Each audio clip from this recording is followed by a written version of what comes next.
সোমবার 25শে নভেম্বর ছিল তৃণমূলের জাতীয় কর্মসমিতির বৈঠক।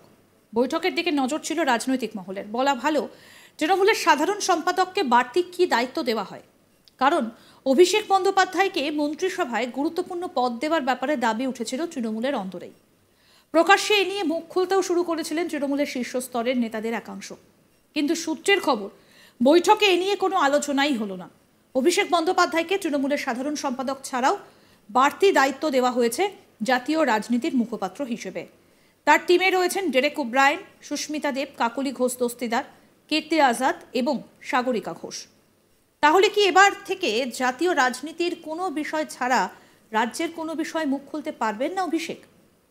এ নিয়ে রাজ্যের মন্ত্রী চন্দ্রিমা ভট্টাচার্য জানান, অভিষেক বন্দ্যোপাধ্যায় দলের সর্বভারতীয় সাধারণ সম্পাদক, তিনি অন্য কোনো বিষয়ে কথা বলতে পারবেন না। বিষয়টা তেমন নয়। চন্দ্রিমা জানাচ্ছেন, দলের সর্বভারতীয় সাধারণ সম্পাদক হিসেবে কোনো বিষয় যুক্তিযুক্ত মনে হলে তা নিয়ে বলার অধিকার অভিষেক বন্দ্যোপাধ্যায়ের রয়েছে। কি বলছেন তৃণমূল বিধায়ক, শোনাবো। না বলবেন, দেখুন, নেতা যারা রয়েছেন তারা নিশ্চয়ই অন্যান্য বিষয়ে যারা অভিজ্ঞ, যারা নেতৃস্থানীয়, তারা বলবেন, কিন্তু যে যে জায়গাগুলো বলবেন সেটা বলে দেওয়া হয়েছে। তার মানে কি এই যে এখানে তিনি সর্বভারতীয় সাধারণ সম্পাদক, তিনি অন্য কিছু বিষয় নিয়ে কথা বলতে পারবেন না, এটা তো তা নয়। আমাদের সকলকেই তো বেঁধে দিয়েছেন। তার মানে এই নয় যে আমরা অন্য কোনো বিষয়ে কথা বলতে পারবো না। এখানে যুক্তিযুক্ত মনে হবে সেখানে নিশ্চিতভাবে অভিষেক বন্দ্যোপাধ্যায় সেই যুক্তি রাখেন কোথায় কি বলতে হবে। ইতিমধ্যেই বেশ কয়েকটা কমিটি গড়ে দেওয়া হয়েছে, সেই বিষয়ে কি বলছেন চন্দ্রিমা ভট্টাচার্য, এবার সেটাও শোনাবো। এরপর আমাদের নতুন সংযোজন হয়েছে কর্মসমিতিতে। সংযোজনে রয়েছেন বিমান বন্দ্যোপাধ্যায়, ডক্টর মানস ভুইয়া, মালা রায়, কল্যাণ বন্দ্যোপাধ্যায় এবং জাভেদ খান। এই পাঁচজন নতুন সংযোজন হয়েছেন। হ্যাঁ, নিশ্চয়ই। এটা হলেন বিমান বন্দ্যোপাধ্যায়, ডক্টর মানস ভুইয়া, মালা রায়, কল্যাণ বন্দ্যোপাধ্যায় এবং জাভেদ খান। আমাদের তিনটি ডিসিপ্লিনারি কমিটি হয়েছে, যার প্রথমটির কথা আপনাদের বলি আগে। সেটা হলো পার্লামেন্টে তিনটি হয়েছে, একটি হচ্ছে সংসদে, একটি হচ্ছে বিধানসভায় এবং আরেকটি হচ্ছে দলের। প্রথমে পার্লামেন্টের যে কমিটি হয়েছে, ডিসিপ্লিনারি কমিটি, তাতে রয়েছেন সুদীপ বন্দ্যোপাধ্যায়, ডেরেক ওব্রায়েন, কাকলি ঘোষ দস্তিদার, কল্যাণ বন্দ্যোপাধ্যায় এবং নাদিমুল হক। এই পাঁচজন রয়েছেন এবং খুব গুরুত্বপূর্ণভাবে বলা হয়েছে তিনটির ক্ষেত্রে যে তিনটি এই যে আমাদের এই কমিটিগুলো তৈরি হয়েছে, তিনটির ক্ষেত্রে খুব জোরদারভাবে বলা হয়েছে যে কোনো শোকজ নোটিশ যদি কোনো পার্টি বিরোধী কাজের জন্য দেওয়া হয় কোনো সদস্য অথবা সদস্যকে, তাহলে তার উত্তর তাকে দিতে হবে এবং পরপর তিনটি যদি এরকম শোকজ নোটিশ যায় তাহলে সেই সদস্য অথবা সদস্যরা সাসপেন্ডেড হবে। অর্থাৎ এটা আমি পার্লামেন্ট করলাম, কিন্তু এই নিয়ম সকলের ক্ষেত্রেই আছে। এরপর আমি বলছি পার্টি অর্থাৎ দলীয় স্তরে যারা। এই বিষয়ে আমাদের দুই প্রতিনিধি সুজয় এবং রাজদীপের কথোপকথনে কি কি বিষয় উঠে এলো শোনাবো এবার। অভিষেক বন্দ্যোপাধ্যায়কে 26-এর বিধানসভা নির্বাচনের আগে তাকে দলের আরও একটু বেশি দায়িত্ব না দিয়ে, রাজ্য স্তরে একটু দায়িত্ব না দিয়ে, রাজ্যে আরও ভালোভাবে দল চালানোর দায়িত্ব না দিয়ে তাকে দিল্লির দায়িত্ব দিয়ে দেওয়া, পক্ষান্তরে কি কোনো না কোনোভাবে ক্ষমতার হ্রাস নিজের হাতে রাখার চেষ্টা করা?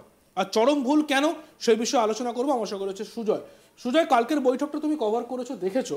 কালকের বৈঠকে অভিষেক ব্যানার্জিকে দেওয়া হলো দিল্লির দায়িত্ব, যদিও স্বর উঠছিল যে রাজ্যের মধ্যেই তাকে দায়িত্ব দেওয়া হোক, ডেপুটি করা হোক, তাকে একটা স্বর উঠেছিল স্বরাষ্ট্র দপ্তরের দায়িত্ব দেওয়া হোক, সেখান থেকে দিল্লির দায়িত্ব। এটা কি মমতা ব্যানার্জির চরম ভুল, সুজয়? না, দেখো, একটা কথা বলি, আমরা যেটা দেখলাম যে দলের রাশ কিন্তু কালকে মুখ্যমন্ত্রী মমতা বন্দ্যোপাধ্যায় তিনি একেবারে নিজের হাতেই রাখলেন এবং বলা যেতে পারে দলকে যে শৃঙ্খলা, দলের যে শৃঙ্খলা, সেই শৃঙ্খলাটাকে তিনি আগে সব থেকে বেশি গুরুত্ব দিলেন। এবং যেটা দেখা গেল যে দেখো, তুমি জানো যে উপনির্বাচন যেটা হলো, একেবারে 6টা আসনে কিন্তু জয়লাভ করলো তৃণমূল কংগ্রেস বলা যেতে পারে, একবার 6-0 বলা যেতে পারে। এবং যেটা রাজনৈতিক মহলের কাছে অত্যন্ত তাৎপর্যপূর্ণ এটাই যে এই যে জাতীয় কর্মসমিতির যে বৈঠকের আগে আমরা দেখেছি যে হুমায়ুন কবির তিনি আমাদের আজ তাক বাংলা স্টুডিও এসেও এরকম একটা জোরালো দাবি করেছিলেন যে আরজিকর ইস্যুর পর যেভাবে পুলিশের বিরুদ্ধে একটার পর একটা ক্ষোভ উঠে আসছিল, আমরা সুশান্ত ঘোষের ক্ষেত্রে যেটা দেখলাম, তারপর থেকে ফিরহাদ হাকিম থেকে শুরু করে সৌগত রায় থেকে শুরু করে সবাই কিন্তু পুলিশের বিরুদ্ধে ক্ষোভ, স্বয়ং মুখ্যমন্ত্রী মমতা বন্দ্যোপাধ্যায় সেই ক্ষোভ উগরে দিচ্ছিলেন। এবং তারপরই একটা জোরালোভাবে একটা দলের অন্দরই একটা এরকম একটা আওয়াজ উঠছিল যে অভিষেক বন্দ্যোপাধ্যায়কে ক্যাবিনেট মিনিস্টার করা, অভিষেক বন্দ্যোপাধ্যায়কে পুলিশ মন্ত্রী করার একটা কিন্তু সওয়াল উঠছিল। কিন্তু দেখো, যেটা দেখা গেল যে অভিষেক বন্দ্যোপাধ্যায়কে একমাত্র যে পার্লামেন্টারি কমিটি, দিল্লির যে পার্লামেন্টারি কমিটি, সেই পার্লামেন্টারি কমিটির মুখপত্র করা হয়েছে অভিষেক বন্দ্যোপাধ্যায়। সেই পার্লামেন্টারি কমিটিতে শুধুমাত্র যে অভিষেককে দায়িত্ব দেওয়া আছে এমনটাও তো নয়। আলটিমেটলি সেখানে কীর্তি আজাদ রয়েছেন, কল্যাণ বন্দ্যোপাধ্যায় রয়েছেন, ডেরেক ওব্রায়েন রয়েছেন। দিল্লিতে কথা বলার জন্য যে শুধু অভিষেক ব্যানার্জি সেটা কিন্তু নয়, দর্শকদের উদ্দেশ্যে স্পষ্ট করে বলি, সেখানে কিন্তু আরও নেতারা রয়েছেন।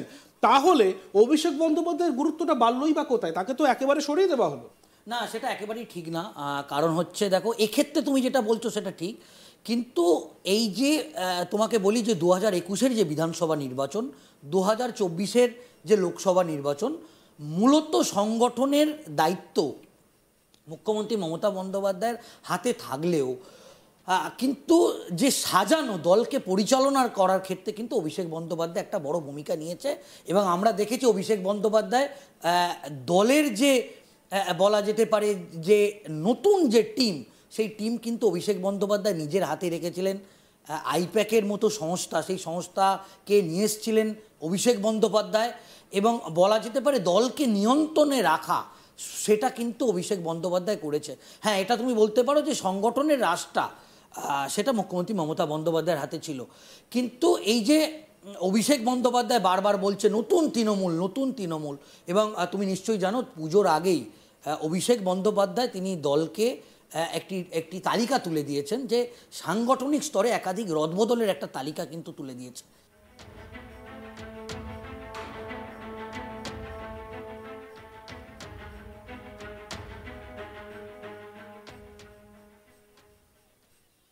আরও আপডেট পেতে দেখতে থাকুন আজ তাক বাংলা, সাবস্ক্রাইব করুন।